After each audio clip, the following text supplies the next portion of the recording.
Some years ago, I took a series of evening classes at the local uni.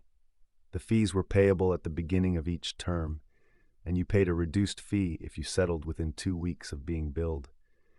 As money was a bit hand to mouth at the time, I often missed the early payment slot and ended up paying the full amount.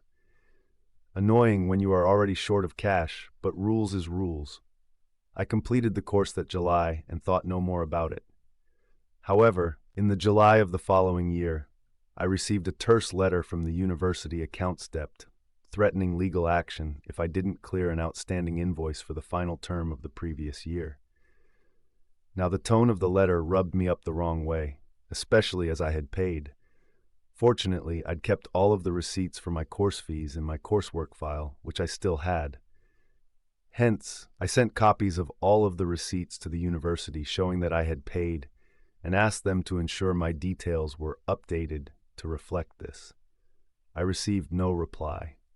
July the following year, I got another threatening letter saying my final term's fees from 2 years previously were still outstanding and they were going to pursue legal action. This really rubbed me up the wrong way, as I'd already wasted enough time on this issue, and this sort of incompetence riles me more than it should. Once again, I dug out my receipts and the letter I sent the previous year and included them as attachments to a very terse, bordering on rude, letter of my own. However, while I was drafting that letter, I noticed that the sum they claimed was outstanding was the amount you paid if you settled the bill early. My receipt was for the late payment fee, which was £20 higher.